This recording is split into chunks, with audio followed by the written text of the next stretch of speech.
Hello, നമസ്കാരം. English ക്ലാസ്സിൻ്റെ പുതിയ ഒരു വീഡിയോയിലേക്ക് സ്വാഗതം. എന്തുകൊണ്ടാണ് പലർക്കും, പ്രത്യേകിച്ച് മലയാളികൾക്ക്, ഇംഗ്ലീഷ് സംസാരിക്കാൻ ബുദ്ധിമുട്ട് നേരിടുന്നത്? ഇന്ന് ഈ ക്ലാസ്സിലൂടെ നമ്മൾ പഠിക്കുന്നത് മലയാളവും ഇംഗ്ലീഷും തമ്മിൽ എന്തു വ്യത്യാസമാണുള്ളത്. ഈ വ്യത്യാസം അറിഞ്ഞാൽ നിങ്ങൾക്ക് ഇംഗ്ലീഷ് സംസാരിച്ചു തുടങ്ങാം. ഞാൻ ചായ കുടിക്കുന്നു. മലയാളത്തിൽ എത്ര എളുപ്പമല്ലേ, ഞാൻ ചായ കുടിക്കുന്നു എന്ന് പറയാൻ. എന്നാൽ ഇംഗ്ലീഷിൽ പറയുമ്പോൾ നമ്മൾ ഇങ്ങനല്ല പറയേണ്ടത്. അതാണ് മലയാളവും ഇംഗ്ലീഷും തമ്മിലുള്ള വ്യത്യാസം. എങ്ങനെയാണ് ഇംഗ്ലീഷിൽ പറയുക? I drink tea. ഞാൻ കുടിക്കുന്നു ചായ. ഈ വ്യത്യാസം നമുക്ക് അറിഞ്ഞു കഴിഞ്ഞാൽ ഇംഗ്ലീഷ് സംസാരിക്കാൻ എളുപ്പമായി. I drink tea. ഞാൻ കുടിക്കുന്നു ചായ. പക്ഷെ മലയാളത്തിൽ എങ്ങനെയാണ് നമ്മൾ പറയുന്നത്? ഞാൻ ചായ കുടിക്കുന്നു. ഇംഗ്ലീഷിൽ വരുമ്പോൾ എങ്ങനെയാകും? ഞാൻ കുടിക്കുന്നു ചായ. I drink tea. ഞാൻ കുടിക്കുന്നു ചായ.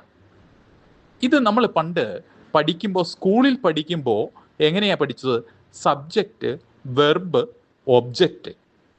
ഈ രീതിയിൽ ഇംഗ്ലീഷ് സെൻറ്റൻസ് കൺസ്ട്രക്ട് ചെയ്യണമെന്നാണ് പഠിച്ചത്. നമുക്ക് അവിടെ ഗ്രാമറിൻ്റെ ഒന്നും ആവശ്യമില്ലാതെ, അത്തരം സബ്ജക്റ്റുകളും വെർബുകളെ കുറിച്ചും ഒന്നും പറയാതെ തന്നെ നമ്മൾ ഇങ്ങനെ പറഞ്ഞാൽ മതി, ഞാൻ കുടിക്കുന്നു ചായ. ഇംഗ്ലീഷിലാവുമ്പോൾ അങ്ങനെ എഴുതാവുള്ളൂ. ഞാൻ കഴിഞ്ഞാൽ ഉടൻ പ്രവൃത്തി വരണം. അതായത് നേരത്തെ പറഞ്ഞ പോലെ സബ്ജക്റ്റിന് ശേഷം ഏത് വരണം? വെർബ് വരണം. അപ്പോൾ എങ്ങനെയാവും? ഞാൻ കുടിക്കുന്നു ചായ. I drink tea. I drink tea. ഞാൻ കുടിക്കുന്നു ചായ. ഇത് പല ആവർത്തി നമ്മൾ പറഞ്ഞ് ശീലിക്കണം. അപ്പോഴെന്ത് ചെയ്യും? നമുക്ക് ഓട്ടോമാറ്റിക്കലി നമ്മുടെ ഇംഗ്ലീഷ് സംസാരത്തിൽ സബ്ജക്റ്റിന് ശേഷം വെർബ് വന്നോളും, അതിനുശേഷം ഒബ്ജക്റ്റ് വന്നോളും. നമ്മളത് പ്രാക്ടീസിലൂടെ പറഞ്ഞു പഠിക്കണം. I drink tea. I drink tea. ഞാൻ ഒരു പുസ്തകം വാങ്ങിച്ചു. എങ്ങനെയായിരിക്കും ഇംഗ്ലീഷിൽ പറയുക? ഞാൻ ഒരു പുസ്തകം വാങ്ങിച്ചു. ഇംഗ്ലീഷിൽ എങ്ങനെ പറയണം? ഞാൻ വാങ്ങിച്ചു ഒരു പുസ്തകം. ഇതാണ് ഇംഗ്ലീഷിൽ പറയുമ്പോൾ നമ്മൾ ചെയ്യേണ്ടത്. ഞാൻ വാങ്ങിച്ചു ഒരു പുസ്തകം. I boat A book. I boat A book. ഞാൻ വാങ്ങിച്ചു ഒരു ബുക്ക്. എന്നാൽ മലയാളത്തിൽ എങ്ങനെയാണ് പറയുന്നത്?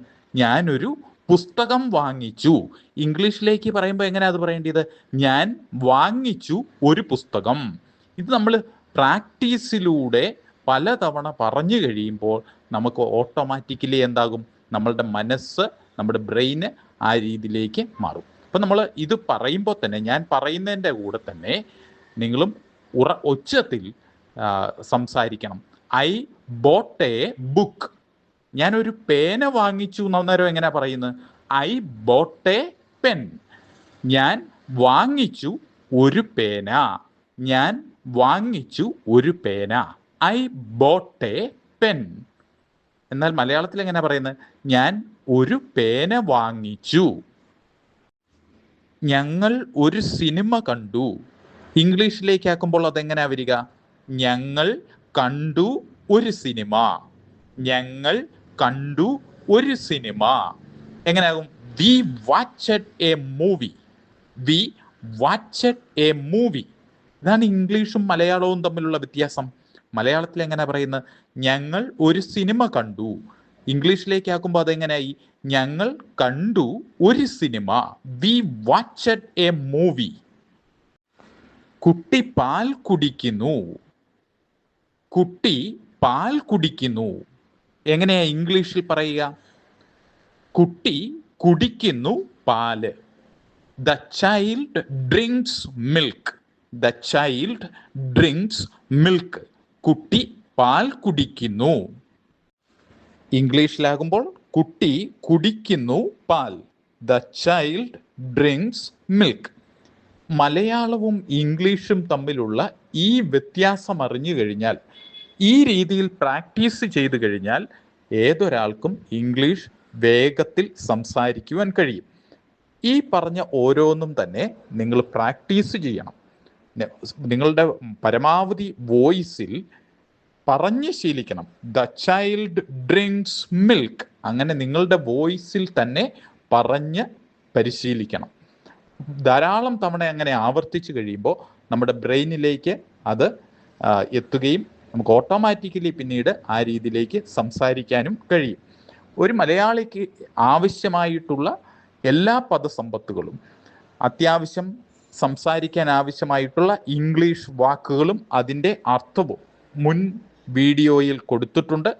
ആ വീഡിയോ പഠിച്ചതിന് ശേഷം ഈ വീഡിയോ കണ്ടു കഴിഞ്ഞാൽ സാധാരണ രീതിയിൽ നിങ്ങൾക്ക് സെൻറ്റൻസുകൾ ഡെവലപ്പ് ചെയ്യാനായിട്ട് സാധിക്കും. ഇനി അവൻ കത്തുകൾ എഴുതുന്നു. മലയാളത്തിൽ എങ്ങനെയാണ് നമ്മൾ പറഞ്ഞത്? അവൻ കത്തുകൾ എഴുതുന്നു. ഇംഗ്ലീഷിലാകുമ്പോൾ ഇത് എങ്ങനെയാണ് എഴുതേണ്ടത്? ഇംഗ്ലീഷിലേക്കാക്കുമ്പോൾ എങ്ങനെ മാറ്റണം? അവൻ എഴുതുന്നു കത്തുകൾ. He rights letters. He rights letters. അവൻ എഴുതുന്നു കത്തുകൾ. അങ്ങനെയെങ്കിൽ മറ്റൊരെണ്ണം ഞാൻ ചോദിക്കാം, നിങ്ങൾക്ക് പറ്റുമോ എന്ന് നോക്കണം. അവൻ പുസ്തകങ്ങൾ വായിക്കുന്നു. അവൻ പുസ്തകങ്ങൾ വായിക്കുന്നു. ഇംഗ്ലീഷിലേക്കാക്കുമ്പോൾ അതെങ്ങനെയാകണം? അവൻ വായിക്കുന്നു പുസ്തകങ്ങൾ.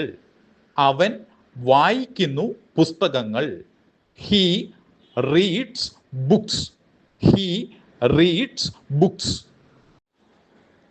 അവൾ മലയാളം സംസാരിക്കുന്നു. എങ്ങനെയാണ് ഇംഗ്ലീഷിലേക്കാക്കുക? അവൾ മലയാളം സംസാരിക്കുന്നു.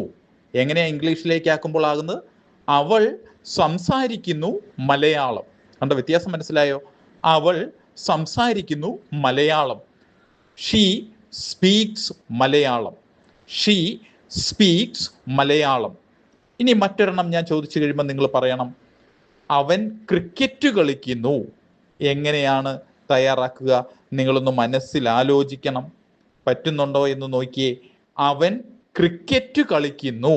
എങ്ങനെയാ ഇംഗ്ലീഷിലേക്ക് ആക്കുമ്പോൾ എങ്ങനെയാകും? ഒന്ന് ട്രൈ ചെയ്തു നോക്കൂ. എല്ലാവരും ട്രൈ ചെയ്തു എങ്കിൽ ഞാൻ പറയുന്നത് പോലെയാണോ നിങ്ങൾക്ക് ശ്രമിച്ചപ്പോൾ കിട്ടിയത് എന്ന് നോക്കണം. അവൻ കളിക്കുന്നു cricket. He place cricket. He place cricket. അടുത്തത് ഒരു ടേബിളാണ് തന്നിരിക്കുന്നത്. ആ ടേബിളിന് 3 ഭാഗങ്ങളായിട്ടാണ് തന്നിരിക്കുന്നത്. അതിൽ സബ്ജക്റ്റ് ഉണ്ട്, വെർബ് ഉണ്ട്, ഓബ്ജക്റ്റ് ഉണ്ട്. ഇത് വെച്ചുകൊണ്ട് നിങ്ങൾക്ക് കുറഞ്ഞത് 5 സെൻറ്റൻസ് എങ്കിലും ക്രിയേറ്റ് ചെയ്യാനായിട്ട്, ഉണ്ടാക്കിയെടുക്കുവാനായിട്ട് സാധിക്കുമോ എന്ന് ശ്രമിക്കണം. ഇംഗ്ലീഷ് പഠിക്കാനുള്ള അടുത്ത നിങ്ങൾക്ക് തരുന്ന ഒരു എക്സർസൈസ് ആണ്, ഒരു ടേബിളാണ്. ആ ടേബിളിൽ തന്നിരിക്കുന്ന ഇത് വെച്ചുകൊണ്ട് ചില സെൻറ്റൻസ്, കുറഞ്ഞത് 5 സെൻറ്റൻസ് എങ്കിലും നിങ്ങൾക്ക് ഉണ്ടാക്കിയെടുക്കുവാനായിട്ട് പറ്റുമോ എന്ന് ശ്രമിക്കണം. ഇപ്പോൾ കാണിച്ചിരിക്കുന്ന, സ്ക്രീനിൽ കാണിച്ചിരിക്കുന്ന ടേബിൾ എല്ലാവരും നോക്കുക. ആ ടേബിളിൽ നോക്കി ഞാൻ 5 സെൻറ്റൻസ് പറയും. അത് ഇംഗ്ലീഷിലേക്ക് നിങ്ങൾ മാറ്റണം. ഇംഗ്ലീഷിലേക്ക് മാറ്റുമ്പോൾ മാറ്റിയതിന് ശേഷം അത് ഉച്ചത്തിൽ സംസാരിക്കുക കൂടി ചെയ്യണം. ആദ്യത്തെ മലയാളം സെൻറ്റൻസ്, ഞാൻ ഭക്ഷണം കഴിക്കുന്നു. ഒന്നുകൂടി, ഞാൻ ഭക്ഷണം കഴിക്കുന്നു. അതെങ്ങനെയാണ് ഇംഗ്ലീഷിലേക്ക് മാറ്റുക? രണ്ടാമത്തെ മലയാളം സെൻറ്റൻസ്, അവർ ഇംഗ്ലീഷ് സംസാരിക്കുന്നു. അവർ ഇംഗ്ലീഷ് സംസാരിക്കുന്നു. ഇതെങ്ങനെയാണ് ഇംഗ്ലീഷിലേക്ക് മാറ്റുക? മൂന്നാമത്തേത്, അവൻ ഫുട്ബോൾ കളിക്കുന്നു. അവൻ ഫുട്ബോൾ കളിക്കുന്നു. നാലാമത്തേത്, അവൾ കത്തുകൾ എഴുതുന്നു. അവൾ കത്തുകൾ എഴുതുന്നു. അഞ്ചാമത്തേത്, അവർ ഫുട്ബോൾ കളിക്കുന്നു. അവർ ഫുട്ബോൾ കളിക്കുന്നു. ഇതെങ്ങനെയാണ് ഇംഗ്ലീഷിലേക്ക് എഴുതുക? ഇംഗ്ലീഷിലേക്ക് നിങ്ങളൊരു പേപ്പറിൽ എഴുതണം. എഴുതിയതിന് ശേഷം എന്ത് ചെയ്യണം? അത് ഉച്ചത്തിൽ സംസാരിക്കുക കൂടി ചെയ്യണം. ഈ വീഡിയോ ഇവിടെ കഴിയുമ്പോൾ നിങ്ങൾക്ക് ഇത്രയും ചെയ്യാൻ കഴിയുന്നുണ്ടോ എന്ന് ശ്രമിക്കുക. കഴിയുന്നുണ്ടെങ്കിൽ ഉറപ്പായിട്ടും നിങ്ങൾക്ക് സുന്ദരമായ രീതിയിൽ ഇംഗ്ലീഷ് സംസാരിക്കാൻ കഴിയും. എല്ലാവർക്കും നന്ദി.